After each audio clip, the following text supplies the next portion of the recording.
So simply put, here we are, Wednesday of the last week. So this is the last lecture of the semester, and our last one here on mechanics. Obviously, then next semester we'll continue on here. But for today, then, as you know, we were partway through chapter 13, and that's where I want to continue here in just a second. And so the goal here is to go through 13, finish 13, and that'll be the end of the semester. So we'll call that good as far as we get. And then next fall, we will kind of pick up where we left off and keep going, if you will. Also, then, so today is our last lecture. There's one more class meeting. I think you know it's the final exam. It's next week, but let me just check. What day? Monday. What time?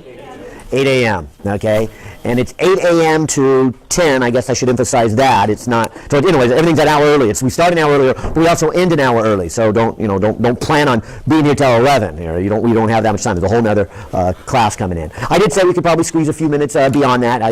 The general rule is to make sure you're out of here by 10:30, so that the next class can come in at 10:30 and get settled in and get ready for their final exam here. Okay, so we can squeeze a little bit more time out of it, but the time is again 8 o'clock, and so that's an hour new. As we get ready, there's a review for chapter 13. Don said we only have one more chapter, so we decided to kind of throw that in there on Friday right before your normal MC, if you guys normally go to the MC, which normally starts at 2 o'clock. So that again should give you quite a bit of review time in the sense that he'll do example problems, and so will I today, from chapter 13, from 1 to 2, and then the normal MC from the 2 to 5 that you're familiar with. Friday. So the normal Friday MC class time. Okay. And of course, part of that, and part of the reason we have the open lab on Monday so you can come and ask questions, is because, again, you already know this, but your final exam is what time? 8 o'clock Monday morning. So you're the first one of the week, and so there is no real time to ask questions. Don has said to everybody, and I'll say it to you guys, but it's kind of pointless, but it's more for the other class, he'll be around all day Monday to ask questions as you guys are getting ready for the final exam, which doesn't really help you guys, but it does help the other classes who have finals on. Some of the classes have finals on Tuesday, and some of them have them on Thursday. So that's why he's doing this on the Friday, is to get that ready. Well, I will hopefully pick up where we left off, and I'll start with a quick review, and maybe the quick review is the total review, now that we're wrapping up the end of our first semester of calculus-based, maybe second semester, because you guys had me with the 102, but the first calculus-based one here, and I'll just read it again just because I feel like I've got it. It's the end. What's physics? Physics is about knowing how to apply a few powerful fundamental concepts to explain a universal phenomenon, okay? And so we see that extended yet again in this chapter when I jokingly say, but I'm now so very serious, you want all the answers to all the homework problems here in this chapter?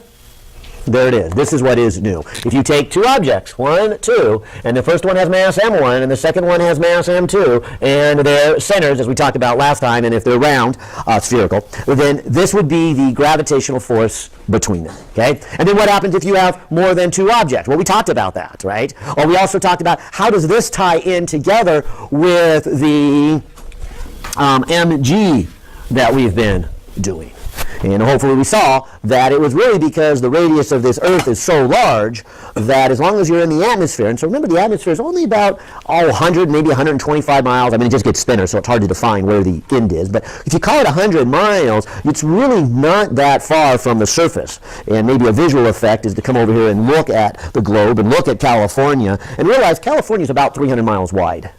So you take that little strip of California, divide it in 3, that's about 100 miles, and that's that thin layer of atmosphere that's above it. So when we talk about being in the atmosphere, we are talking about really not changing much distance between you and the center. That's why we got in this long discussion that this is still valid, even though we are now seeing something bigger, that the force of gravity is not a constant. We do see why we treated it as a constant up until this chapter. We were treating it as a constant because you really haven't changed your distance by much. And so as you go up and down on a roller coaster, as you go up and down in an airplane, the truth is you don't change your distance to the center of the Earth by much, and hence you have roughly a constant force, and so you say your weight is constant. But the reality is something much bigger than that, and you won't notice it till you start to get out of the atmosphere. And so our general rule of thumb was, go ahead now and use this formula if you're talking about small distances, if you're talking about being in the atmosphere. But if, on the other hand, you start to get beyond the atmosphere and you start to get to satellites and planets and distance, between the sun and Jupiter, then we want to use the more exact idea that the force does change with with distance. And so notice, as we do the examples, we'll be talking about things like satellites, we'll be talking about moons, we'll be talking about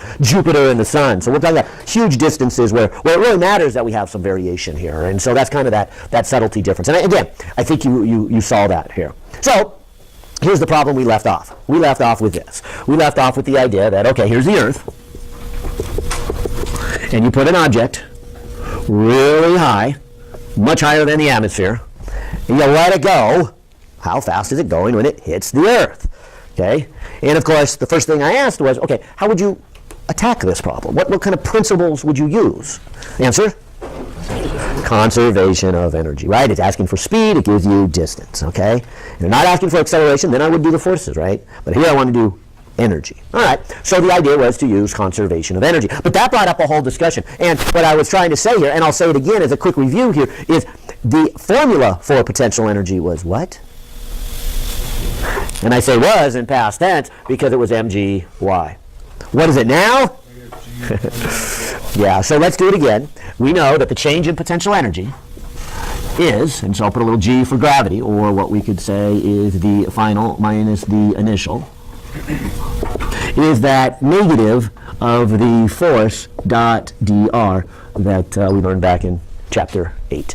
And in chapter 8, I won't do it again, I showed it to you on Monday, but if we use this for the force, we get then this equation, and so that's what we were using. But now, to be a little more exact, or maybe I should say a little more extreme in our distances, so we talk about huge distances, so we're going way beyond the atmosphere, what we see then is we've got a negative, and the force of gravity is in the negative direction.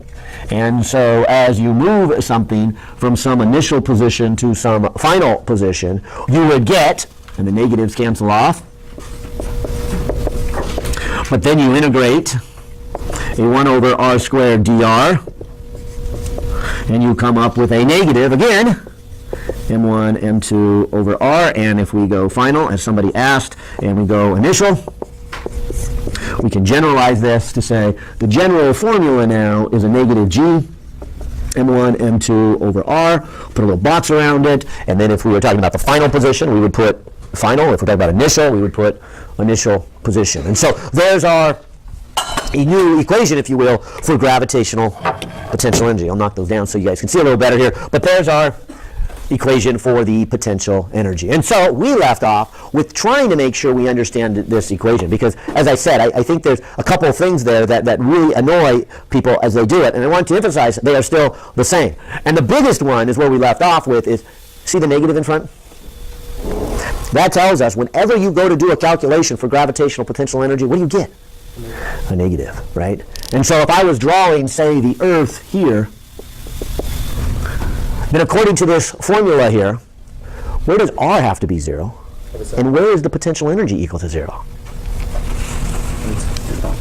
And they're not the same place, right? They were before, and I think that's why it gives students a hard time. We had a different formula, and that was the first thing I was trying to point out here, is that it's a very different formula, and the way we use it is a very, I don't know if different's the right word, because the logic is still the same, but the way the formula is set out, it has a different meaning, and this is the one that I've noticed gives students the hardest troubles here, because this one was nice. This one we could say 0 height, in other words, when y equals to 0, we can pick it anywhere we want. Can we do that anymore here?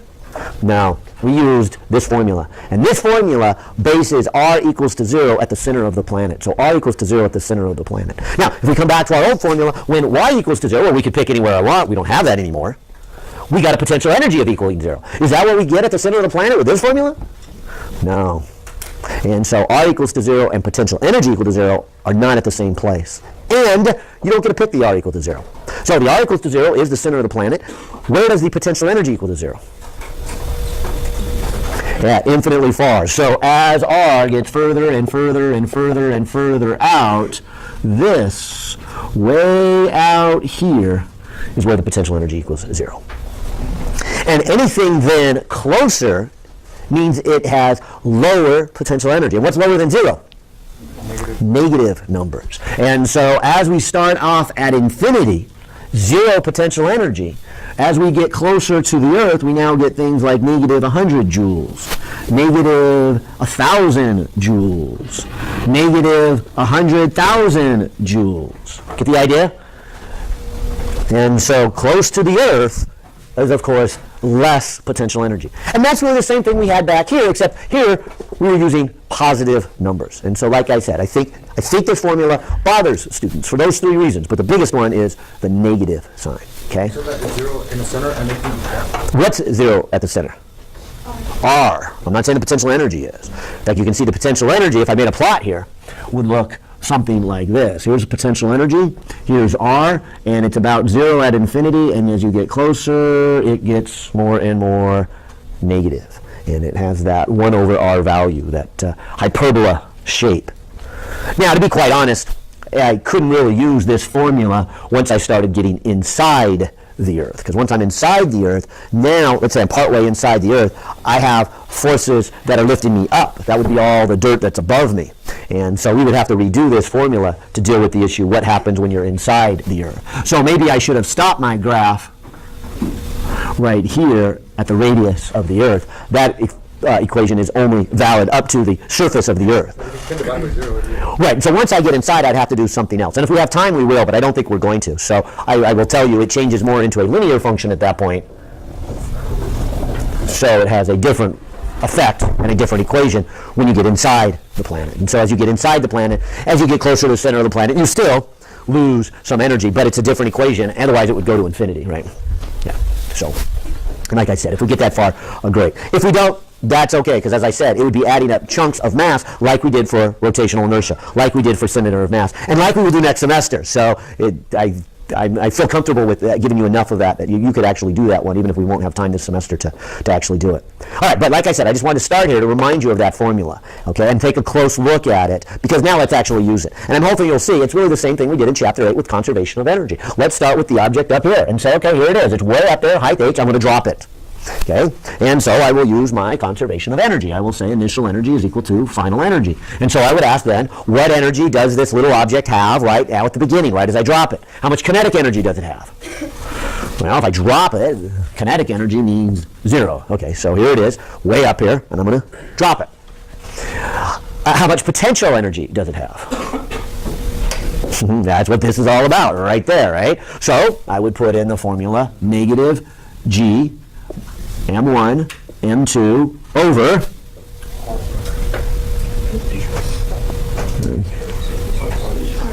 okay, so R is that distance from the center of the Earth. So if this is the center of the Earth, and I call this then the radius of the Earth, what is the height, or the R value, I guess I should say, not height.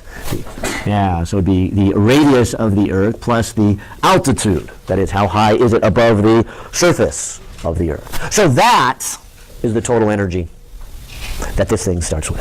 And of course, notice it's a negative number. Okay? But also it's conservation of energy, so whatever that negative number is, it keeps that value. What happens as the ball falls?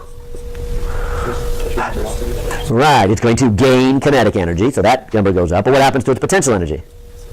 Yeah, it goes down. By the time it gets to the surface of the Earth, it would have a 1/2 mv squared plus, how much potential energy would it have on the surface?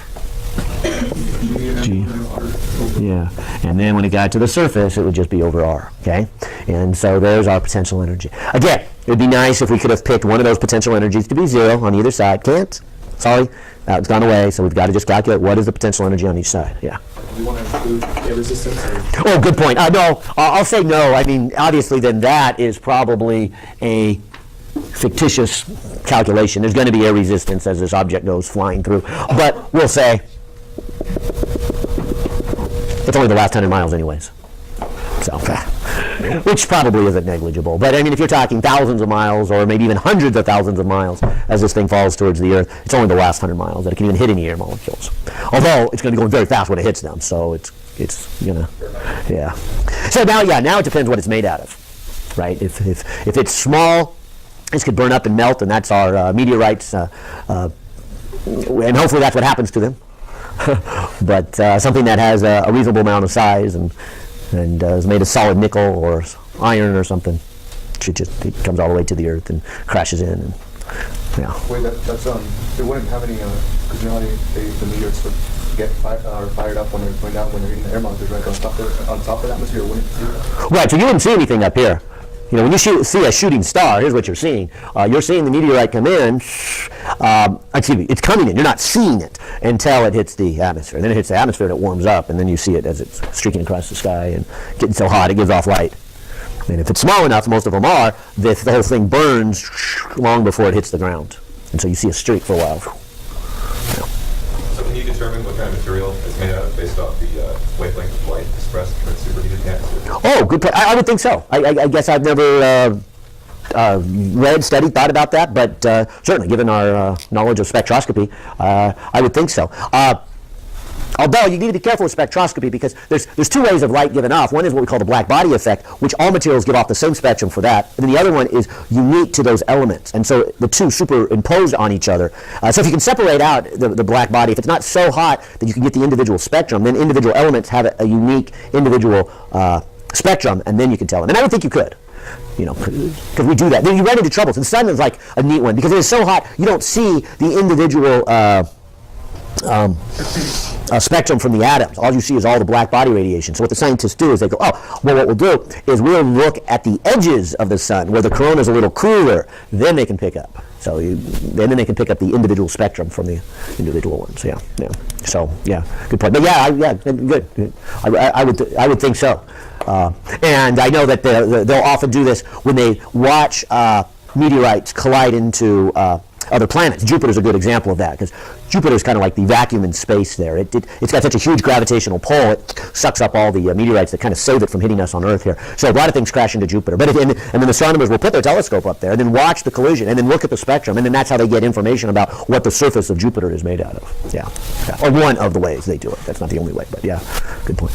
Okay, now coming back to this problem, I'm just going to leave it like here for a moment and not worry about an example, a numerical example quite yet. I'm going to do that in just a second. But hopefully that made sense. But now I know the mass of the Earth and the mass of the ball. In fact, actually, I guess the mass of the ball shows up in every term, so I can just cancel that across here, saying that the speed's going to be the same no matter what its mass is, which hopefully doesn't surprise you. That's the same property we had before, that if you were to drop something from a certain height, its speed at the Earth was the same regardless of whether it had a lot of mass or a little mass. And so that turns out to be the same thing. But now all I would need to look up then is what is the mass of the Earth, what is the radius of the Earth. If you told me its height, the only unknown then is v. And I can find out the speed. How fast is this going? Again, ignoring the air friction as it comes crashing into the Earth. So I'll do some numbers then. I'll get my calculator out here and just do a second example, because again, I think this is maybe one of the harder ones, and say, okay, let's do this maybe in reverse. So I'll do it a second time in reverse, but actually put some numbers. Let's do this. Let's say that I have then the Earth, and instead of putting some object at a height and letting it come down, let me shoot it up at 2,000 meters a second. And ask this, how high does it go? Now I picked a really high speed. Why? Yeah, if it was only going within the atmosphere, then I can do this, and it wouldn't be a problem for this chapter. It'd be back to chapter 8, and you know how to do that. So I'm going to give it a lot of speed and say, okay, how high does it go? And it's high enough that it is going to get out of the atmosphere, and it is high enough that I need to use the new equation here for potential energy is my point. And so that's my question. How high will this one go? In fact, it leads to even a bigger question. What if I shot it faster? 3,000, 4,000, 5,000, 6,000. Does it always come back? Is there some speed I can shoot it so fast that it doesn't come back?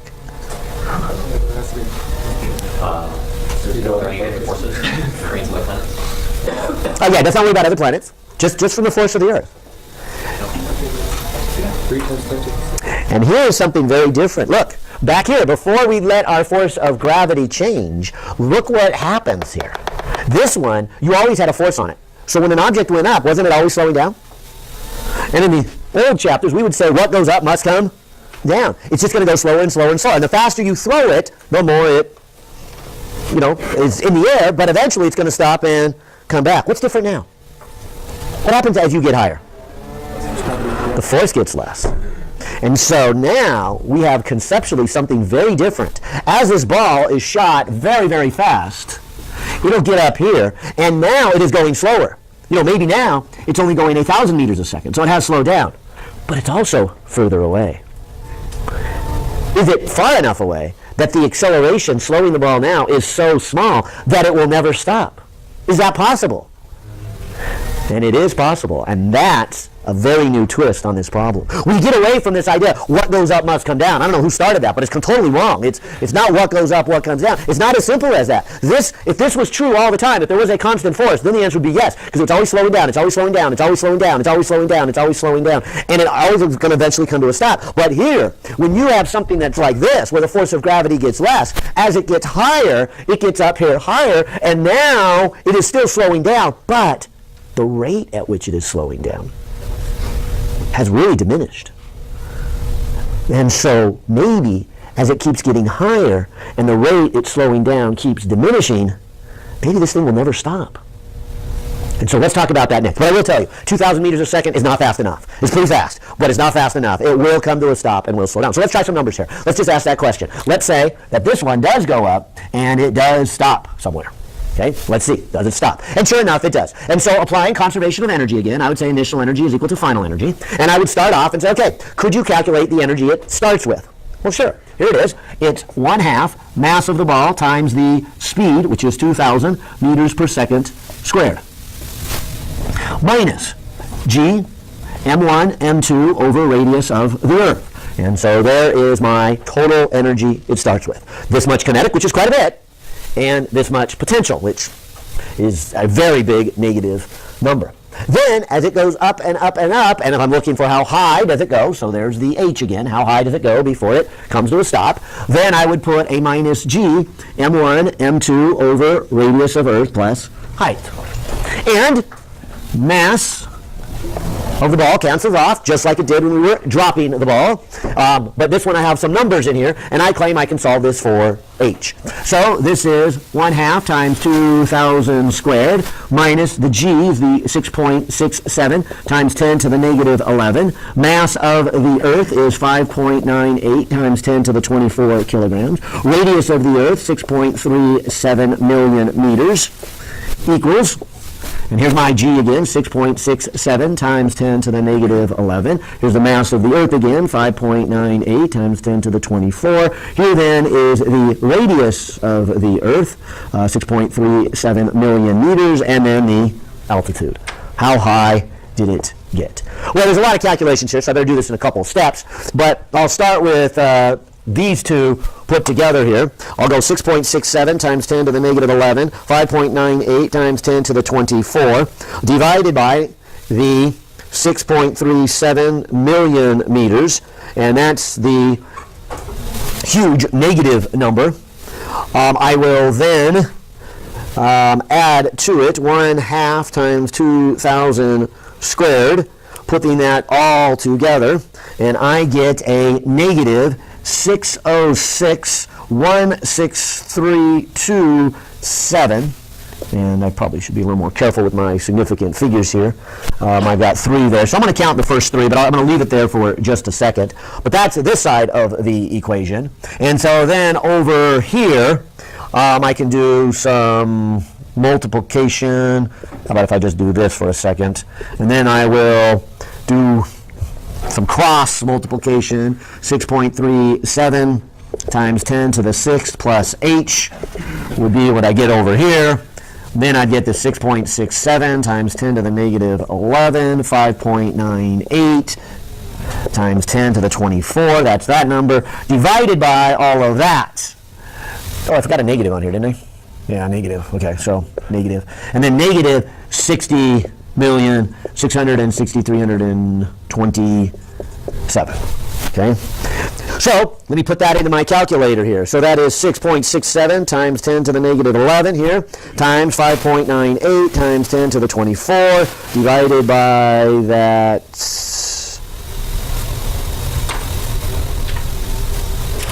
Did I make a math there somewhere?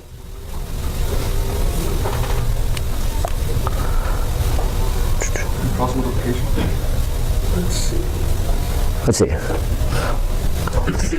Because I don't like my number here. Well, let me just try this one again. 1/2 times 2,000 squared minus 6.67 times 10 to the negative 11 times 5.98 times 10 to the 24 divided by 6.37 million meters. Okay, that looks good. And then so over here, I should have the 6.67 times 10 to the 6.67 times 10 to the negative 11 times 5.98 times 10 to the 24. And if I divide that by my last answer, much better. I must have hit a button wrong there. Okay, good. And so if I can squeeze this in here, positive, negative and negative make positive, 6,5,8,0,1,7,4 meters. And so h equals that number minus the original radius, 6.37 million meters, coming out to be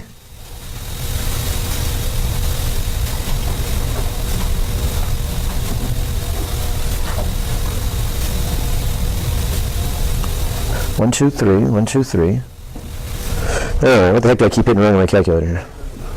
Try that again.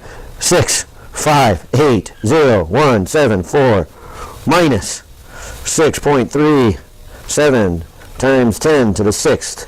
Oh, I put negative 6. Okay. All right. So finally, 2,1,0,1,7,4 meters. Okay. So, forgive me, keep hitting that minus sign in there. Sometimes there are minus exponents and sometimes there's plus exponents. But other than that, hopefully you see that here's what I did, right? I didn't do anything new here. I did conservation of energy. I put in my conservation of energy. I looked at the new formula for potential energy, and I went through the same logic. And other than I've got maybe a little harder equations and some exponents here, this is the height. So, did it go really high? Oh, yeah. Did it go out of the atmosphere? Oh, yeah. How high is that about? Yeah, definitely out of the atmosphere here. But in the whole distance of the Earth, it's really not that high, right? As we're talking about the radius of the Earth over here is 6 million meters, and we only went about 200,000 meters. So we're far away from going really very high. So my first point is, could I calculate how high it is? Yeah. But now let's ask the next question. Could it never come back? Is there a speed, what we're going to call its escape speed? Could you throw it so hard that even though it's slowing down, it's getting so high that the higher it gets, the less the force of gravity, and hence the less it is slowing down. And you can. And now, when you see this, I think you'll have a really grand appreciation for calling potential energy zero out here. Because when I first gave it to you, you're looking at it like, I'm not real comfortable with that. But it's got some very, very powerful stuff here. For example, what do you notice? When something were to leave the Earth and never come back, how much potential energy would it have? Now, granted, it's going to take a long time, but what's eventually going to be its potential energy? Zero. And that's the key here. The key here is to realize that if you're on the surface of the Earth, you would have a kinetic energy of 1/2 mv squared. And you would have a potential energy of that. And you want to give it enough speed so that it never comes back. That means, after a long period of time, you might even say an infinite amount of time, it gets to an infinite distance, and so its potential energy is infinite. So when it gets way out there somewhere, hundreds of years from now, it may still be moving, but its potential energy is zero, right? And so there's our very useful idea of having a potential energy at zero. How much energy does it take to escape? Because now if you're asking, what is the minimum amount of energy to escape?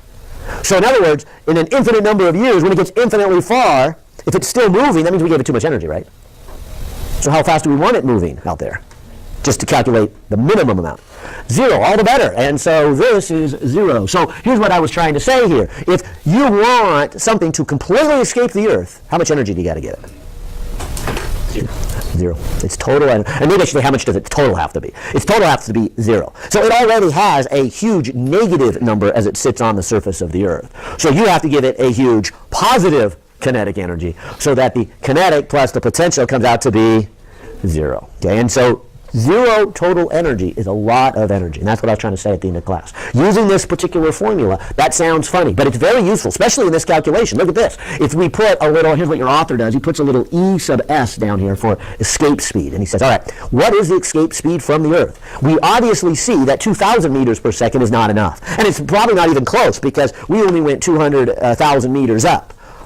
But what speed would you have to give it? Is it possible now to even answer that question? Do you see it now in the math? Isn't it possible to give it enough kinetic energy, positive number, to be exactly equal but opposite in sign to its potential energy, so that these two add up to a huge number called 0, right? And so that's what we need to do. We need to make sure that this baseball, or whatever it is that's leaving the Earth, has an enormous amount of total energy, 0. And to get that, because it has such a negative potential, we've got to give it a lot of kinetic. Okay? And it makes the math really nice. That's why I said, I think you will then appreciate the idea of calling 0 potential energy out at infinity. Because if you do that, it makes the math really nice. In this calculation, you put a 0, you move it to the other side. You realize we're talking about the mass of the object, so the other mass is the planet. And so now, as you go to say, what is your escape speed? It is 2 times g times the mass of that planet divided by the radius of that planet. Of course, I've been talking about Earth, but I hope you'll see this would be the same if you were on Mars. This would be the same as if you were on the Sun, although don't ask me how you would land on the Sun and try to take off from the Sun. It's pretty hot there. Everything's going to melt. And people have proposed maybe we could do it at night. I'm just kidding. All right, but obviously there's a huge one. And we should do some numbers here, not just for the Earth, but let's look at, say, Mars, and let's look at Jupiter, because there are some interesting effects here. But I'll start with the Earth. Let's start with the Earth.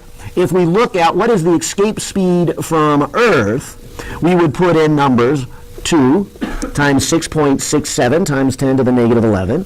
We will put in the mass of the Earth, and then we will put in the radius of the Earth. And so let's see what this comes out to be. 2 times 6.67 times 10 to the negative 11. Times 5.98 times 10 to the 24 divided by 6.37 times 10 to the 6th, and taking the square root of all of that, it's about 11,200 meters per second. Okay? And so, is it possible to give it enough speed that it never comes back? Yes, that's what this is saying. And so that, like I said, is something new. Now, it all comes from this equation, which comes from this force. That's why I said at the beginning here, if you want all the answers to the homework problem, there it is. That's the only thing new. But the consequences are kind of interesting. And we're doing, I think, the hardest one here, and that is we've recalculated the potential energy, and we're seeing some of the consequences, and this is one. One of them is, yes, you can throw something. Well, I can't personally throw something, but this speed would be such an enormous speed, it would never come back, and hence we use the word escape speed. Anything less than that, eventually gravity would slow it down and make it come back down. Anything greater than that, as we're saying, it would keep going higher and higher and higher and higher and higher, and even though it's always slowing down, the rate at which it's slowing down is diminishing, and so it's never actually going to come to a stop, and so it never comes back, and hence the name, the escape speed. And so there's the escape speed. Mars is always a fun one to calculate because Mars is a pretty low escape speed. Let's look up some of the number here for Mars and see what is the escape speed for Mars. They were too fast, faster than that escape speed, would still have kinetic energy. Well, okay, kinetic energy where? At infinity? Yes. Would it still be equal to 0, is what you're saying? No. What I'm saying is if I were to give an object this much speed, 11,200 meters per second at the surface of the Earth, as it moves out, it is slowing down. So somewhere here, it still has kinetic energy. And as it goes out, it has less kinetic energy. And so I guess I would say, even at that speed, it always has kinetic energy. But eventually, when it gets to infinity, which by that time it has interacted with other planets, so our model kind of breaks down. But if there was no other planets, it would come to a stop. So in an infinite amount of time, at an infinite distance, it would just barely come to a stop. So I only say that because I just want to make sure I understood your question. Because I would say that object always then has a little bit of kinetic energy. If it was greater than that? Yeah, so let's ask this question. What if it's greater? If it's greater than this, say 12,000 or 13,000, then, again, as it takes off from the Earth, it's slowing down. And it is losing kinetic energy, so it's going slower and slower and slower. But still, it's always faster than that other one I was telling you. And then, after an infinite amount of time, it would be an infinite distance away, and it would still be moving. It would still have some kinetic energy. Okay, and so I don't know if that helps, but I would say, I guess what I'm getting at is I would say this one always has kinetic energy. It only loses all of its kinetic energy when it gets an infinite distance after an infinite amount of time. Okay. Now the Mars one, like I said, is kind of fun to calculate because it is much lower and its orbit is just outside, or the next one beyond the Earth. I don't know Mars's mass, but I do know we have it listed here in our table here. And so Mars is 6.42 times 10 to the 23rd, 6.42 times 10 to the 23rd, and its radius, 3.37 million meters, and its number is, I'll say, relatively small. I mean, it's still going to be a big speed here, but it's got some neat consequences that I wanted to mention as we were passing by here. 2 times 6.67 times 10 to the negative 11 times 6.42 times 10 to the 23rd, all divided by 3.37 times 10 to the 6th, square root of all of that, and it is only about 5,000 meters per second, only, you know. So it's not like you're going to land on the Mars and then jump and go 5,000 meters a second and jump off of Mars, as you know, as some had feared might happen to the astronauts on the moon. Turns out not even close. You can't jump enough speed. And maybe we should do that. The escape speed on the moon, that would be even lower, obviously, than the Mars one. But Mars is low enough, and where it sits is kind of interesting because you've got the Earth, you've got Mars, and then you've got the asteroid belts. So periodically the asteroids hit each other, get knocked out of orbit. Chances are they're going to hit Mars. They're going to hit Mars really hard. The impact will kick up rock at what speeds? And interesting enough, greater than this. Okay? It's unlikely an asteroid kicks up dirt and dust greater than this, so an asteroid hitting the Earth doesn't make parts of the Earth fly out into outer space. But asteroids hitting Mars do. So a lot of little pieces of Mars end up floating around in outer space. Well, what's the next planet over? As they get sucked in by the sun, then they get sucked to Earth. And so how do scientists analyze rocks from Mars? Yeah, and we're pretty confident we got a number of rocks from Mars. Maybe I shouldn't say from Mars, but I guess it is from Mars. But it's not that we went to Mars to get the rocks. It's that the rocks came to us. Of course, the hard part is trying to figure out, is this a rock from Mars or is this a rock from, you know, I mean, how do you even tell if it's from outer space?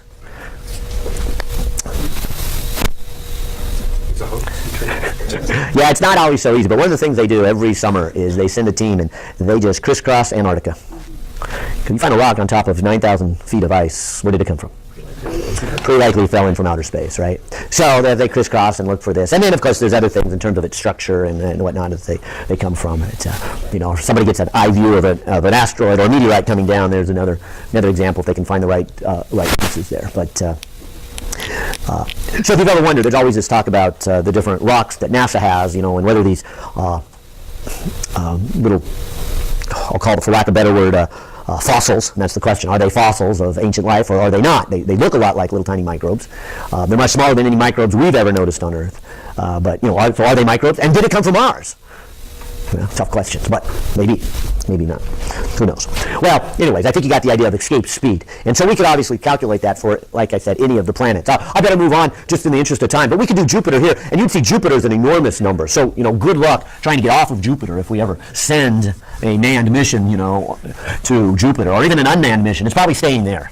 It takes a lot of fuel to get off. But it's also the other reason why we think we could leave Mars, too.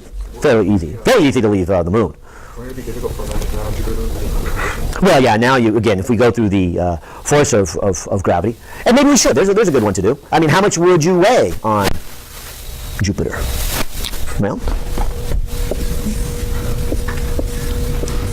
here I am on Jupiter. It would be G m1 m2 over r squared, right? Now, I want to compare that to what I weigh on Earth. So let's just give this a little j here for Jupiter, but so I can compare it to Earth, I'll give it an e for Earth. Now, this first number here, maybe I'll do e for Earth and j for Jupiter there. But didn't we last class talk about those numbers? What do those numbers come out to be? Yeah, that's that 9.8, the little g. Okay, so this is the 9.8 meters per second squared, and then it would be the mass of that person, right? And of course, every person has a slightly different mass. But now if I compare that to Jupiter, I would take this first number, 6.67 times 10 to the 11th here for the constant. That's true on all the planets. Then I need to look here for Jupiter. Okay, so Jupiter is 1.90 times 10 to the 27 kilograms. Okay, so it's 3 orders of magnitude bigger in terms of mass. But its radius is also bigger, so I don't weigh quite 3 orders of magnitude more. I'm further away from its center. Its center is 6.99 times 10 to the 7th meters squared.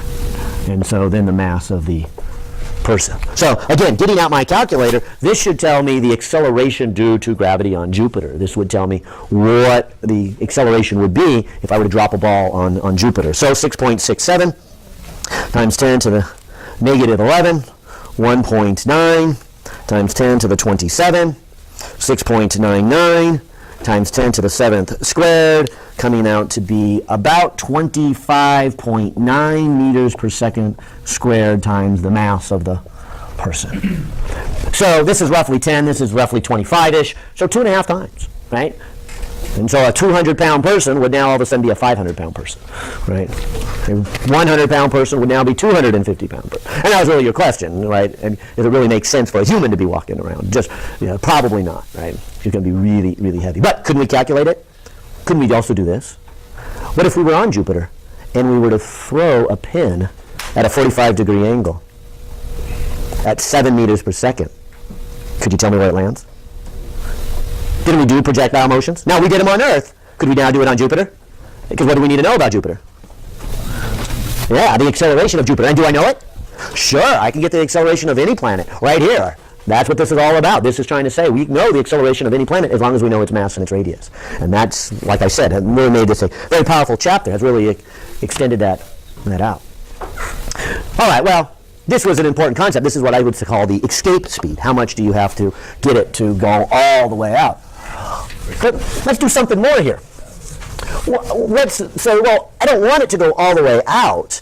I don't usually want to just launch a ball to make it go all the way out. But we do often want to send things out and put them in orbit.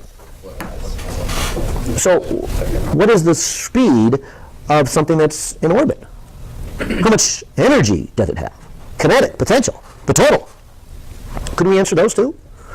So again, nothing new here, just applying the old principles that we've been learning. Let's look at a little orbit here. Let's say, okay, here is the Earth. Here, then is my satellite. And maybe I should also make it clear, when we say satellite, we say anything that's orbiting. So is the moon a satellite?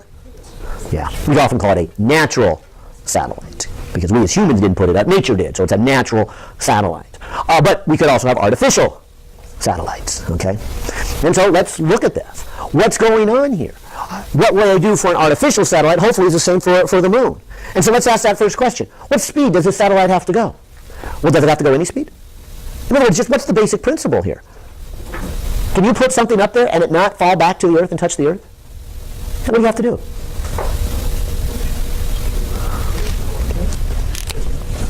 What if it is moving that way? What's the idea?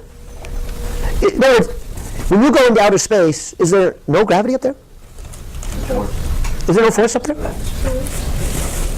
There is, isn't there? Doesn't this equation say that there is a force of gravity? So how come these satellites, how come the International Space Station doesn't come crashing down onto the Earth? Right, and so we got to put our mechanics together. Here's our Earth. Here's our satellite. There's a moon. See, we've got the light side and the dark side. Okay, all right. So here's our moon. And just because the moon is up here doesn't mean that there's no force. There is a force. Now, granted, it's less than if the moon was here, but there's a force. And if it was just stationary right here, what would happen? It would fall and hit the Earth. Now, it doesn't do that. What does it do? Yeah, it does this. Because it has a sideways motion. It does fall. And it falls just the right amount so that as gravity pulls it in, it falls and does that. And then what? Falls again. Falls again. It falls again.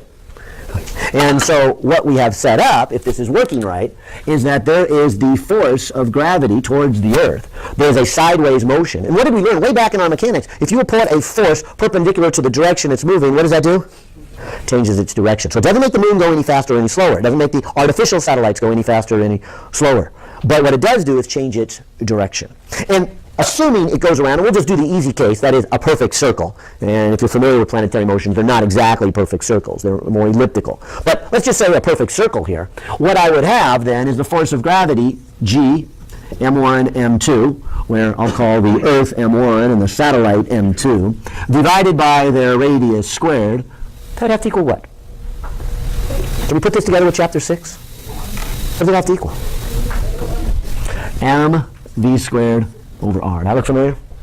So again, I say it again, nothing new other than that equation, but when we put it together with our old stuff, either conservation of energy as we've been doing, or now our rotational or circular motion, then that would be our necessary equation.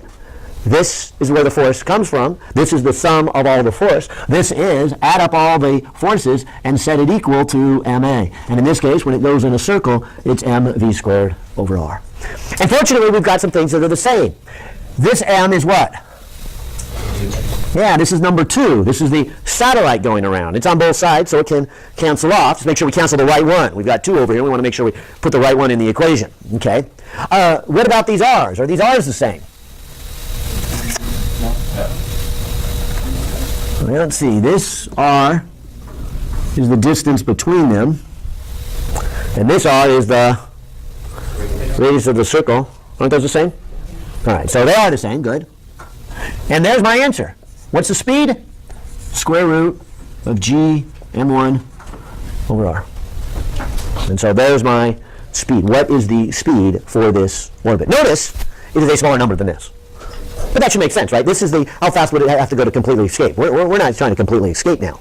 We're trying to be in an orbit. We're trying to get above the surface of the Earth, let's say. So we do want some speed. And it could be a pretty big number, but it's definitely going to be less than the 11.2 kilometers per second, or the 11,200 meters per second. So maybe I'll throw in a quick number here. Okay, the International Space Station is about 300 miles up. All right. So how fast is it moving? Well, I've got the formula. This will tell me how fast it's moving.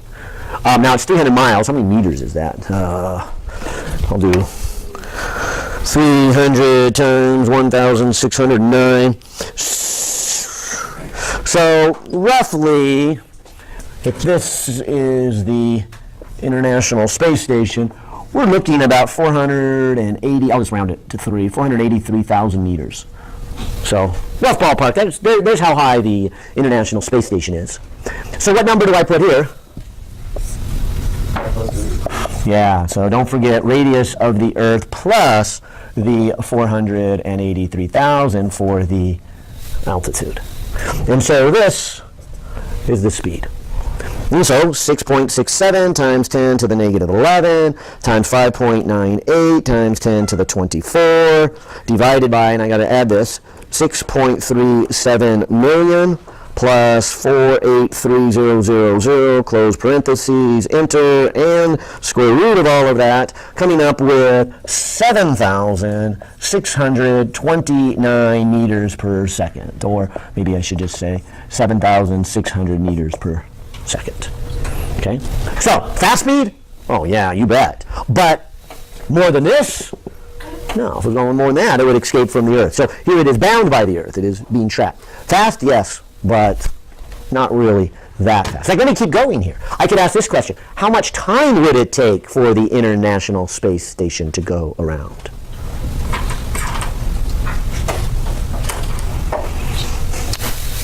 Well, again, back to our mechanics. There's nothing really even for this chapter other than we know that velocity, if it's a constant, is distance divided by time. That is the same as dx dt if it's the same thing as going in a circle. So if it goes in a circle, it is 2 pi r divided by time taken, right?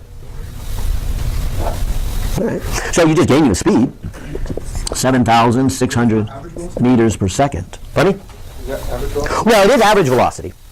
But if something does not change its speed, then its average is its instantaneous. It'd be like if everybody scored 95% on the final, guess what the average is? 95%. So the average and the instantaneous will become one and the same when everything's a constant. Yeah. How do you deal with like elliptical orbits? Oh, much harder. Okay. Maybe I should say a little bit about elliptical orbit, but I don't want to say too much. I mean, obviously that's the next step in your mechanics class, and those of you who are interested, and many of you will be, your next mechanics class after this one, not your next physics class, because your next physics class we go on to E&M next semester, and then after that we go into things like waves, then we do thermodynamics, then we do optics, and then we do modern physics. But when you get done with this sequence, your next class, and maybe this is a good time to say this if you don't realize the educational process is, we're going to cover all the little basic ideas of physics. We're going to cover mechanics. We're going to cover electric fields. We're going to cover magnetic fields. We're going to cover optics. We're going to cover thermodynamics. We're going to cover waves. We're going to cover atomic physics. We're going to cover relativity. We're going to cover everything. When you leave here, you will not study a new topic. What you will is study the same topic in more detail. So one of the first classes you take when you transfer to the university is advanced mechanics. It is this class, again, on steroids. You know, it is just doing it. And now you take some of the things that we haven't done. If you'll notice, we've taught this class all at a Math 160 level.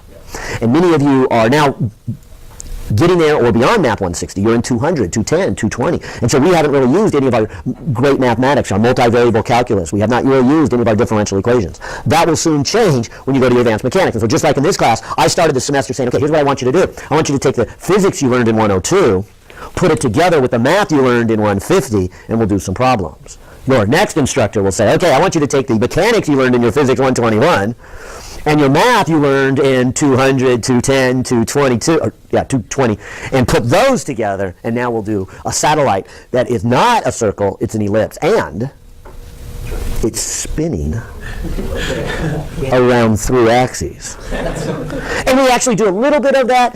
We kind of get you started in our dynamics class. So for those of you who take Engineering 116, you'll see kind of the start of that. But you do most of it as upper division. So, but there are some easy things about ellipse. So if I can remember, I'll say something about them. But anyways, let me just do a circle first before we even try to attach the elliptical motion. So I'm going to just do the circle here. And come back to this problem and say, okay, here's the speed, 7,600 meters per second. Here is the 2 pi r. The r we just did right here. It is the 6.37 million meters for the radius of the Earth, plus the 483,000 meters for the distance up. And now I can solve for the period. How much time does it take to go all the way around? So, across the top here, 2 times pi times, parentheses, 6.37 million meters plus 483,000, close parentheses. So that would be the numerator, divided by 7,600, and that would be the time. And so this would be 5,665 seconds. Maybe I should divide that by the 3,600 seconds in an hour, and we're looking at about 1.57 hours to go all the way around. And there was actually a nice viewing of the International Space Station. Wasn't last Friday night, but the Friday night before that. NASA, if you're curious, got a nice website that they plot where it is. It's really neat to watch. A friend called me actually, and he said, hey, the International Space Station, and the reason it was a good one, it says its orbit's going to be going over the Santa Barbara area at about 8:30. Now, why is that relevant? Because 8:30 is after the sun sets for us. But if you're high up here, okay, you may still have a view of the sun, which means the sun is still reflecting off the International Space Station. And so, me and kids, we ran outside, and sure enough, here it comes zipping through the sky. But before that, I went on to NASA's website, and I said, oh, I'll take a look at it. And I thought my friend was mistaken, because I looked, and it plotted, and it showed the International Space Station on its orbit, and it was way over here somewhere. And I thought, wait a minute, this thing's supposed to go over in like 20 minutes. I think he's got his timing wrong here. This is way over here. But I kept watching the website going, oh man, thing's booking. Hey, it's going to be over Santa Barbara within 10 minutes. So I go, let's get out there and see it. So this number confirms that. This number confirms that it's going to go all the way around the Earth in just over an hour and a half, and so it's going fast. Which I guess if you're on the International Space Station, you get to watch the sunrise and sunset, every hour and a half. There's a lot of sunrises and sunsets in there. Yeah. There's this thing where the moon was really close to Earth. That was this weekend, yeah. So when I was talking about the weekend before, yeah, there's some good astronomical events because there was the. What I was saying, the space station went by, and it was just after dark, so that was a good one. And last weekend was what the astronomers called the super full moon, and because as you were saying, these are actually elliptical. They look like this. If here's the Earth, the moon's orbit is a little bit more like this. So there are times when the moon is close versus far, and this weekend was when it was both close and full, and so it was very bright. I don't know if anybody took it. Did anybody see it? I mean, it was covered in the news because it was just phenomenally bright. It was close and full, and close enough that it's like 30% brighter, they say. So it's very noticeable. Bright. I mean, shadows. And fortunately for us, being on the coast, sometimes we don't always get the clear skies, but we had the clear skies, most of it. And yeah, in the morning it wasn't. I wanted to see it in the morning as it was setting, but there was always clouds in the morning. But at night, when it was rising, it was full. So I think that's what you're referring to. But I'll give you one better, because what happens is it was here this weekend. 2 weeks, it'll be here, farthest away. And so the sun is over here, okay? And so we were, of course, seeing the light side. Now we won't see it. This will be what they call new moon, okay? So it'll be happening during the daytime. This will be like noon. Normally you don't see the moon at that point because you're looking at the dark side, and it's real bright. So you can't see to the moon. But in 2 weeks, it's right here, and it's going to go in a straight line. We're going to even get an eclipse. So May 20th, right, there will be an eclipse. Unfortunately, from our vantage point, it's going to look something like this. The moon's going to come over and do that. And it's going to kind of swipe the side of it. So it's not a total eclipse from our point. If you've got nothing to do after finals and you want to head up north, and I think Eureka is a good place, and there's a band from like Eureka, Redding's maybe a little closer, Redding, and it kind of comes through Utah. Anyways, there's a band where it will block out. And it won't ever be a total eclipse. That's the neatest thing about this, because it's the furthest away. And so what will happen is if this is the sun, the moon is going to fill it up like this, and it's going to make a ring, an annulus ring. So it's not going to be a total eclipse, but it'll be an annular eclipse. Maybe a total eclipse if it was the closest. Right. And so that's why sometimes the moon will completely block the sun, and other times it will not, depending on where its position is. And I'll go one step further. Coming into, it's the 5th, June 5th, Venus is going to transit in front of the sun. So if you've got some glasses that will allow you to look at the sun, you can look up and you'll see Venus. It'll be a black dot as it is being blocked by the sun. Same thing with the eclipse. Don't look, I should throw a disclaimer out there. Don't look directly at the eclipse. I'll give you 2 options. Today, the Astronomy Club has a fundraiser. For $2 down at the cafeteria, you can buy special glasses for the eclipse. So if you got $2 to spare, they're neat glasses. In fact, I was playing with them this morning, and it's a nice sunspot on the sun. So if you buy them today, look at the sun. There's a nice big sunspot right in the middle on the left-hand side. You'll see it there. Shy of that, then try what they call the pinhole effect. Get like a piece of cardboard, make a tiny hole. Okay, hold the cardboard up and shine it down into a shadow, or if it's a cardboard box. Punch the hole here at the top and then put your head in the box. Okay, so you're projecting it onto the cardboard, but you're trying to get it dark because it's you're trying to project what you see. But the pinhole before the eclipse will be the sun. You'll see a round, and then as the moon moves in front of it, you'll see the moon as it goes through. So in other words, look at the shadow. Don't look directly at the sun. So. Where do you get sunglasses? No, not sunglasses. No. Yes, people, that's the wrong idea. Sunglasses do not protect you enough to look directly at the sun. So do not look directly at the sun, even with sunglasses on. Okay, make sure they're the special glasses. So, and you can see and if you do buy these glasses, you can really tell. I mean, if you were to put these glasses on and think they're sunglasses, forget it. You couldn't see a thing. I mean, when you put them on, everything's dark. I don't care how bright it is until you look at the sun. The only thing you can see is the sun. I mean, they're very, very dark. Okay, so. I got sidetracked, but those are good things. So, and they're after finals week, even better still. All right, so again, all I'm really doing here, if I'm getting my point across here, is aren't I just using this formula? again and again for different cases. And that's all I'm going to do for the balance of the time is just say, well, what about this? What about this? What about this? I mean, go back, use the stuff we already learned, and apply it now using this formula here. So, and that's what I've done. I have found the speed of the International Space Station. I have found the period. In fact, let me take this one step further. Let's do it symbolically here. If I were to take an object like the Earth and then make this satellite go around, you have just said this. You have just said that G m1 m2 over r squared equals m v squared over r. We canceled off the m's, we canceled off an r, and we got v squared equals to gm over r. And we actually put some numbers in, but let me not put any numbers in it. Let me just leave it as a symbol and then do this step as a symbol. So let me put the two steps as a symbol. Let me put the speed as 2 pi r over period and square that. Because this now becomes g m1 over r equals 4 pi squared r squared over t squared. If I cross multiply, I get g m1 t squared equals 4 pi squared r cubed, or the way Kepler wrote it. And for those of you who might have done a little bit of astronomy, you might be familiar with what we call Kepler's third law. He noticed a mathematical relationship between the period it takes the planet to go around and its radius. And this is it. He is saying that the square of the period is proportional to the cube of the distance. And that's really what we saw here, Kepler's third law.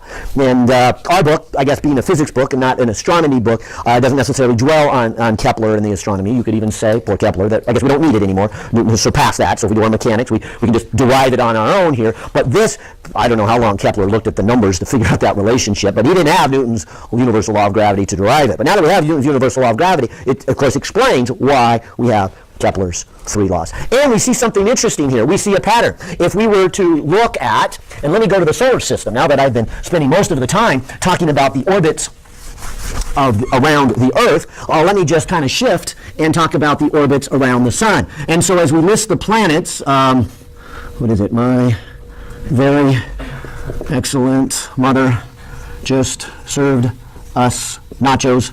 It used to be nachos and pizza when I was a kid, but Pluto doesn't count anymore for a planet here. So it's but anyway, so there's Mercury, there's Venus, there's Earth, there's Mars, there's Jupiter, Saturn, Uranus, Neptune, Pluto, right there. All right, so there's my 9 planets or 8 planets, however you want to divide them.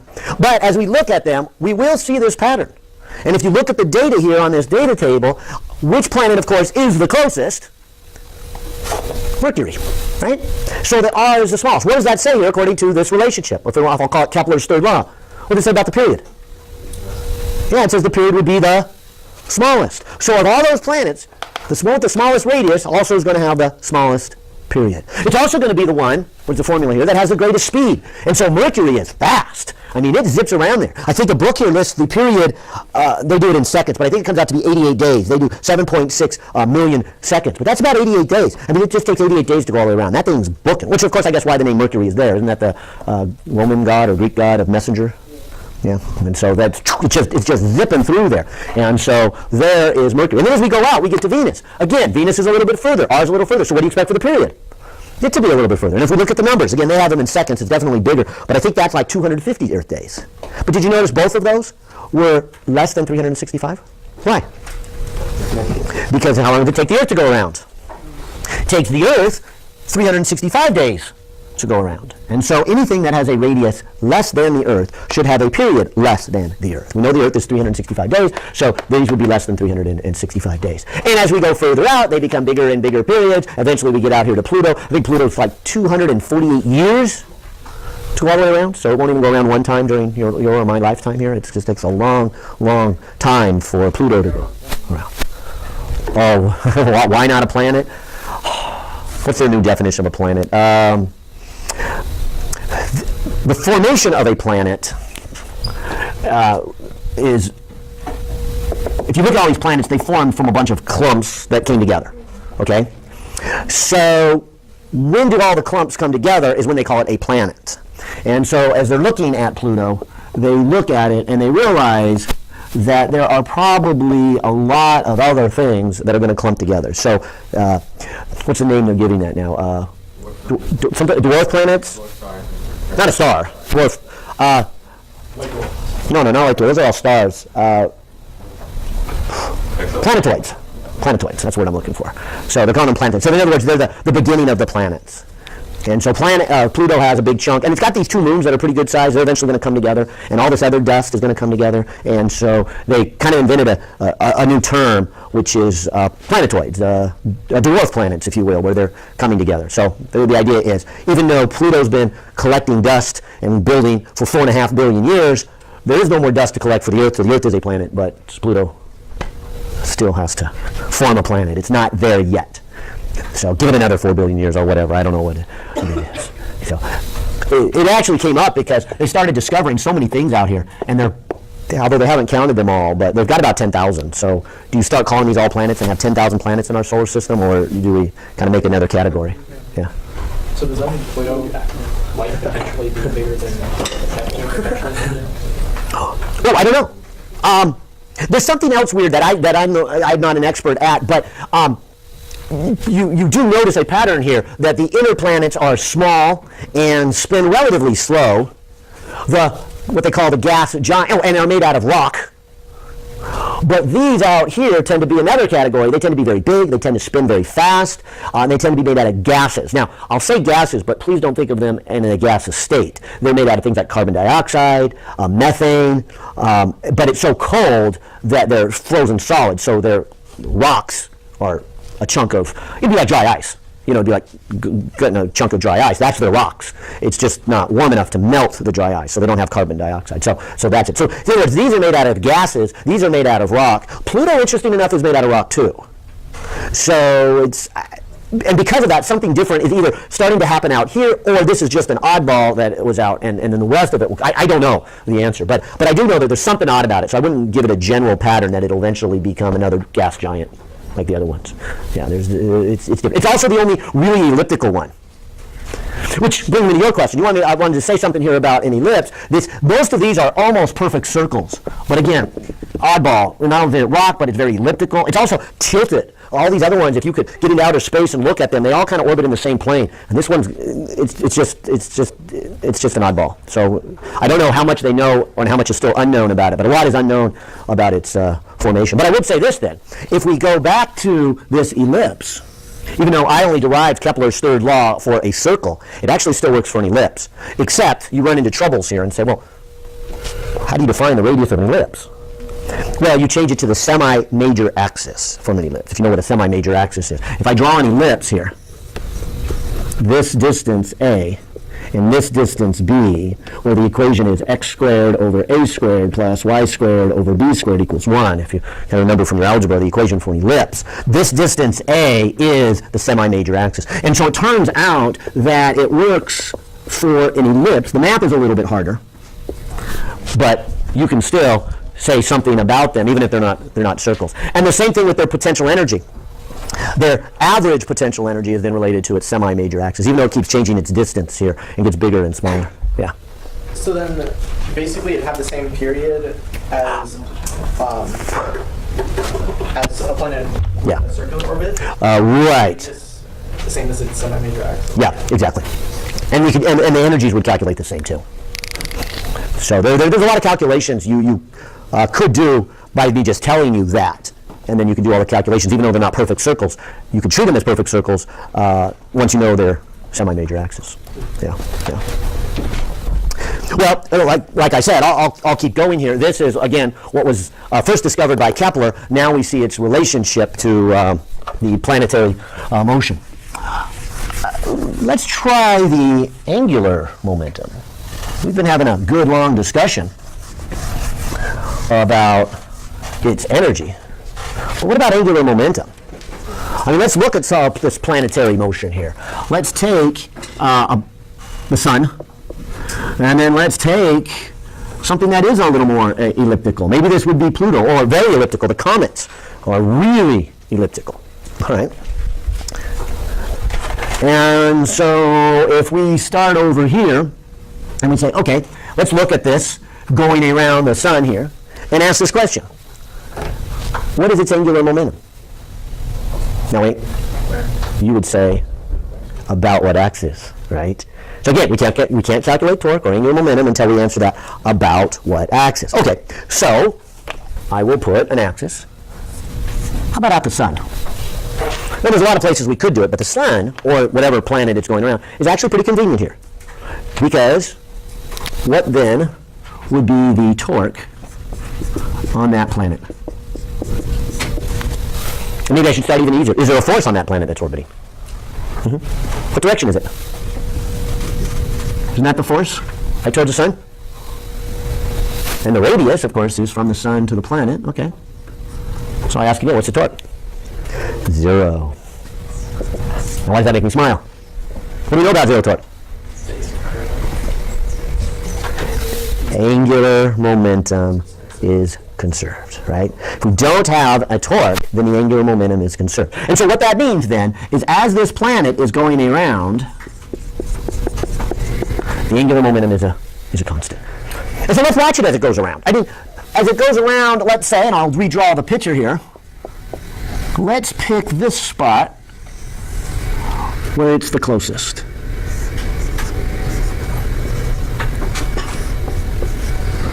If we call this R1 and velocity 1, and there's no point in calling it M1 or M2 because it's going to keep going around. Let's say its mass doesn't change, but later on it could be over here.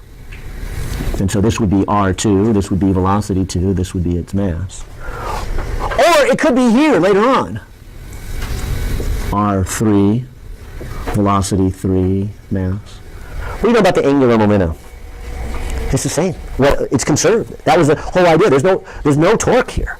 And so the angular momentum is the same everywhere along here. And what's nice about that, especially when I compare point 1 and point 2, how would I calculate the angular momentum at point 1? And I picked this one because at its closest and its furthest point, it's kind of changing. So the angle is 90 degrees between the radial vector and the velocity. So what's the angular momentum?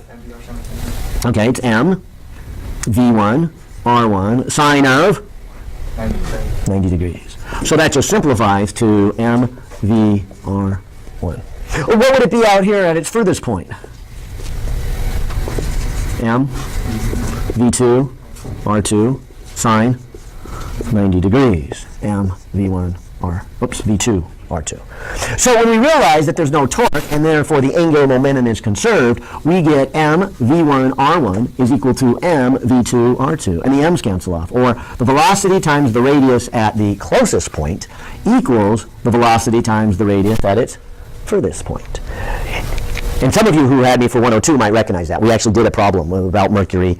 Mercury is also pretty elliptical, so we did one in 102 when we did our conservation of angular momentum. And the problem actually gave you the velocity and the two radii, and it said what would be the speed at the other location. I can't remember if it was close or far, but it's always one of the hard ones that people had struggled with, and so I just was pointing that out in case you had troubles with that and you remember that from the 102 class. But you do have conservation of angular momentum. This one is also the same angular momentum, but it would be a little bit harder to list. I guess I could list it as an angle phi, and so here I have an m, and then a velocity number 3, and then a distance of number 3, and then an angle of phi. But I'm hoping you see, as this planet goes around, the radius, velocity, and angle keep changing so that all three of them equal a constant. Conservation of angular momentum. And since I mentioned Kepler's third law, this too was noticed by Kepler. Now, he didn't call it angular momentum. He had no clue about that. He even had no clue about the centripetal force and all this and coming up with this equation. He just noticed the pattern between period and radius. He didn't know about torques and angular conservation of angular momentum, but he did know that there seems to be a pattern as they go around. Watch this for a moment.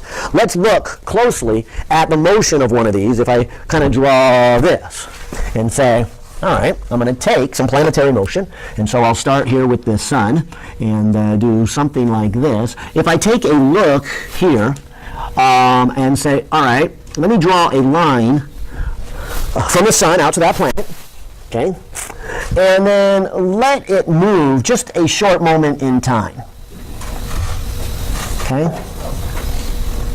And so maybe we look at the planet for 1 minute. We say, okay, here it is, and it moved for 1 minute, okay? This would be kind of what it looks like in the drawing. You draw it here, you draw it over there. And so Kepler did. He drew these graphs and he looked at that. And then he looked at the planet later on. Maybe later on the planet was over here. So he draws a line out to there. He lets it move for 1 minute. And maybe I should have given a smaller distance, because wouldn't it move much slower speed over here? And he colors that in. And he notices a pattern that I'm hoping you will be obvious to you now why that pattern exists. But he knows that the area is the same. And again, unknown to him, he is really saying this. He is really saying conservation of angular momentum. Now, maybe to prove that to you, I got to do a little math review here. Let me come back over here. Let's look at our math again. Let's look at our cross products. Let's look at something we did not do with our cross products. Let me just put, if vector C is A cross B, and so here is vector A, here is vector B. Okay, so there is A cross B. Where's vector C? Now, C's pointing out of the board, right? Let's not worry about what direction C is, okay? Let's just worry about the magnitude of C. So the magnitude of C is what? AB times sine of the angle between them, right? Now let me make a parallelogram here. Let me look at B sine theta. Isn't this right here B sine theta? Look at this geometry. AB sine theta. What are you giving me? Isn't it the area of that parallelogram? So again, we didn't need that back then, so we didn't even talk about cross products. But those of you who do cross products in your math class, cross products are nice because they give you the area of the parallelogram that's made by the cross product. So if you're not worried about the vector, you're not worried about the direction, you can also use cross products to find area. And that's essentially what we have. Isn't Kepler saying right here that if you take R and you cross P, right? Now granted, you might need to multiply it by a little bit of time here. Well, let me just call that the angular momentum. But I claim that R cross P is twice the area that I have shaded in. Because R cross P is the area of this parallelogram. So I get twice the area. Well, what would I have over here? R cross P again. Now, you may say this is a different R and a different P. Okay, so a different R compared to there. But you're still going to get twice the area. And if you are saying this is a constant, then you are saying the area is a constant. So by him noticing that the area is a constant, he's really also noticing this principle of conservation of angular momentum. So again, if any of you have gone through astronomy and you've heard of Kepler and you got Kepler's second law, that's called Kepler's second law. We won't bother with good old Kepler, no offense to him, but we'll just say, look, it's conservation of angular momentum. That's our fundamental principle. And that's what I told you at the beginning of this course. If you can remember conservation of energy, conservation of linear momentum, conservation of angular momentum, those three conservational principles, together with Newton's 3 laws of motion, we can explain all the motion. And even these older astronomy ones discovered by Kepler's and others, we can explain those quite well. And so that's what this is illustrating. And, if in case you're curious, Kepler's first law was just what you brought up, that, hey, don't the planets go in an ellipse? Not a circle. And so that's his first law. His first law is saying, these are not perfect circles. He was one of the first to say, these are not perfect circles. The Greeks thought they should be perfect circles. They did everything they could to try to make the planet motion in perfect circles. For some reason, they just believed the gods would make perfect circles. And when somebody showed them a plot of Mars, it was like, oh, no, way, no, it can't be any ellipse. And so they started drawing circles within circles. I like that. So it was a circle wrapped around a circle wrapped around a circle to get in their motion of Mars. How does it multiply by 2 the area? Why does that multiply by 2? Well, because when you take a cross product, the cross product does not give you the area of the triangle. The cross product gives you the area of the trapezoid. Yeah, parallelogram. The parallelogram, right.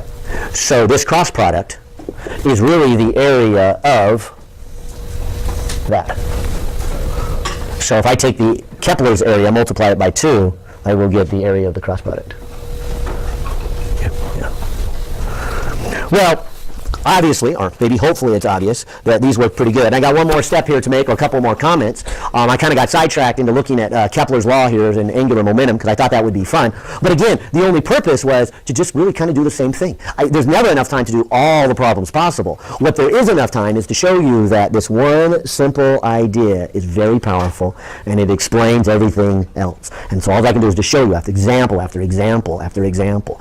And so we did a calculation of the period. We call this Kepler's third law and his second law here. But what we did come up with in here, and didn't get far enough in it, is we did get the velocity squared of the satellite. I forget where it is now. I guess I've since erased it. Maybe I should redo it. But from this relationship, we got the velocity squared. It said that g times m1 m2 over r squared is equal to mv squared over r. We canceled off an m and an r and came up with g m over r. And that's how we calculated the speed of the International Space Station, and then we got the period, and that led us into Kepler's third law. But I could have asked this, what's the kinetic energy of this satellite? Well, that should be pretty easy. I've got velocity, right? All right. So it's 1/2 times m times velocity squared. Well, we just did velocity squared. That's there. That's g m1. And maybe I should put a 2 over r. And so the kinetic energy is 1/2 g 1 m2 over r. And so there, maybe I'll put it in one fraction. There is the equation for the kinetic energy. Be careful. This looks like an equation we've already seen today. Do you remember the equation for potential energy? Let me put that back here on the board. Because what would be the potential energy of the satellite? Negative G. Yeah, negative g m1 m2 over r. Right? Don't those look a lot the same? Except it doesn't have a negative sign. And more importantly, it doesn't have that factor of 2. And so they're not the same thing. But could we now ask this? What is the total energy of the satellite? Wouldn't that be the kinetic energy of the satellite plus the potential energy of the satellite? Now, before I even do this calculation, I've got a conceptual question for you. Will this number come out to be 0, more than 0, less than 0? Why less than 0? Because if it had all that energy, 0, it would escape, right? So 0 is that magical number. Okay, and it becomes very useful then. Anything less than 0 means it does not escape. It's bounded. Anything greater than 0 means it escapes. So, as funny as it feels about that 0, get used to it because it's very useful, very powerful to measure those things less than 0, more than 0. It becomes a good reference point. Yeah. But, okay, wouldn't it be 0 for potential energy? Wouldn't it have like less than 0 potential and some kinetic, so it'd be 0 and not escaping? Well, wait a minute. Say that again. It could have what? Less than 0 potential. Yeah, because I thought when it hit 0 potential, that's when it escapes. Okay, that's when it's infinitely far away. Oh, okay, that makes sense. Okay, right. So if something's total energy is more than 0, and it's not infinitely far away, that means it has still a lot of kinetic energy, and it will become infinitely far away. It may not be there yet, but it has enough energy to escape. So here. So this, again, so if we want a satellite not to escape over a long period of time, we got to have an energy less than 0. So this better come out to be less than 0. And fortunately, it's pretty easy calculation. So let's add it together. The calculation for kinetic energy I just did. It's g m1 m2 over r, 2r, excuse me. And the calculation for potential energy is minus g m1 m2 over r. If you put those two together, what do you get? Yeah, you do get a negative number. Good. Over 2r. And so this is the total energy the satellite has. This is the energy that satellite needs to be in that orbit. So in other words, if you have a satellite that is sitting on the launch pad, couldn't you calculate how much energy it has? And if you want to put it into orbit, can't you calculate how much it's going to need? And so the difference between them is how much energy you have to give it in order to get that into an orbit. And so to get it into an orbit, we should be able to calculate how much we have to give it, because that's how much it needs when it gets in orbit. That is the total combination of both its kinetic and its potential. Okay? Now, be careful, because we've seen some equations that look a lot the same. We have seen this. Now would probably be a good time for me to write, let's see, we saw this equation. Then we saw this equation. We also saw this equation. Now we're seeing this equation and this equation. Those look a lot the same. You're not going to mess them up though, right? So what's this one? Yeah, that's the general place we got started. It's this that leads to everything else.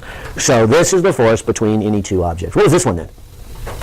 Yeah, that's the potential energy due to that gravitational force. So what was this one? Wait, wouldn't that just be one arm? Oh, Just one arm. my bad, sorry. Yep.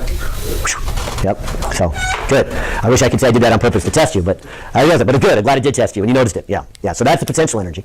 What's this one? Yeah, that was the acceleration, wasn't it? Right. Oh, I'm glad you mentioned that one. I forgot about that one. Gm1 over r. What's that one? Yeah, that's the velocity squared of our satellite when we were in our orbit. Okay, and what's this one? Yeah, this is the kinetic energy of our satellite. This is what made me start thinking about, okay, I better write these all out so you don't get them mixed up, because this is the one it's got a positive sign, so we've got a 2 down there, and it doesn't have the r squared. Okay, what's this one? Yeah, this then is the total energy of the satellite. This is the combination of the gravitational potential energy of the satellite and the kinetic energy of the satellite, giving you the total energy, which is usually kind of that question. How much do you have now when you're on the launch pad?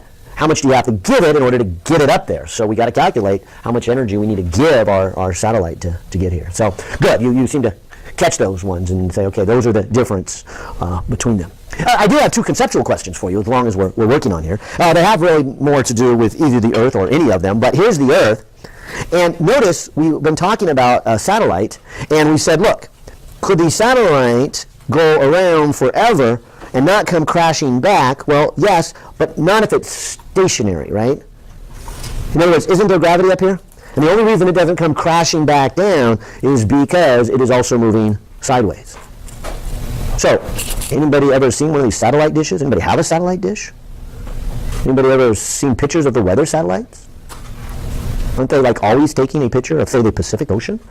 Isn't your satellite always in the same location? Don't you mount a little dish up on the roof of your house and point it out the satellite? So is that satellite moving? Yeah. It is? How does this work? Yeah, and so you see what we call the geosync of it. Remember, the Earth is spinning. Okay, and so it's spinning to the east, and it takes 24 hours to go all the way around. And so the trick here then is, what if we were to put our satellite at whatever distance is necessary, right? So as you see, this is the speed of that satellite. But if you put it in such a speed that its period is 24 hours, I guess we could write it this way. Here's the period. 24 hours. Should you be able to calculate then where it is? Yeah, and so there is a nice magical spot. We call it a geosync orbit. Makes sense. That here, close to it, we did the International Space Station, and we realized that thing only had a period of like an hour and a half. It was zipping around. But as it gets further out, its period would increase and get further and further and further out. Unfortunately, it is pretty far out here, but there is a spot out here in a geosync orbit where it would take 24 hours to go all the way around. So, if you were to take a satellite and place it, maybe over the equator, and maybe kind of in the middle of the United States, so we'll take the tip of Texas, go south to the equator, go straight up, and you put it far enough out here that it took 24 hours to go around, remembering that it takes 24 hours for the Earth to go around, then what would happen? Especially from the people on Earth. From your house, wouldn't it look like the satellite was stationary and parked? And so that's how it works. Those satellites are moving, and they're moving very, very fast. The geosync ones are way out there, and the Weather Service does the same thing. They got all these satellites way out here. You can go to the National Weather Service and you say, hey, show me a satellite picture of the Pacific. Show me one of Europe. And they're just out here, and they're going around at the same rates, and so they have them geosynced. If you've ever installed your satellite, or look closely at your satellite dish, especially us here in California, which way does it point? Not a surprise now. South and a little to the east, right? Because if you put it right here and realize the satellite is up here, you will then have to mount it so that you can point it to the south, to the east, angled up, right? And so there is our satellite. If you ever get a chance to travel over to the East Coast, look at their satellite dishes. Where are they pointed? To the south, but a little to the west, right? And if you're in the middle of the country, guess where they're pointed? Yeah, pretty much just due south, right? A little angle up. Okay? And so that's what they're looking for. They're looking for that satellite. They're trying to get pointed right at it and take advantage of that. So that's a geosync satellite. And I said unfortunately because it's a long way up. It takes radio waves, I think, close to a second to get up there and back. And so using them for like cell phone communication is not very practical because people talk over each other. I mean, if you were to talk and there was a delay of 1 second each way, it's like, hey, John, what are you doing, man? John, and by the time you're saying John, John's over there going, oh, I'm going to study physics, of course, tonight. What are you doing? And so there's a delay there, and you just end up talking over each other. So most of our satellites and our communication stuff are low orbits, and they zip on by. And all that means you got one satellite and another one has to come in and take its place, and the communication gets more complicated as you are talking with one satellite, and it goes to the next satellite and the next satellite. But I guess that's not any different than a cell phone.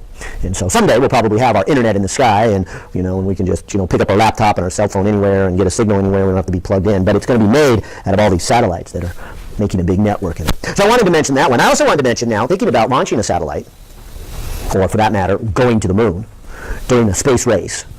Where is the launch point of the Apollo missions? Florida. Florida, why? Why Florida? So what about the equator? Yeah, if you think about this, remember, you want to get up into an orbit. The amount of speed you need is really large, right?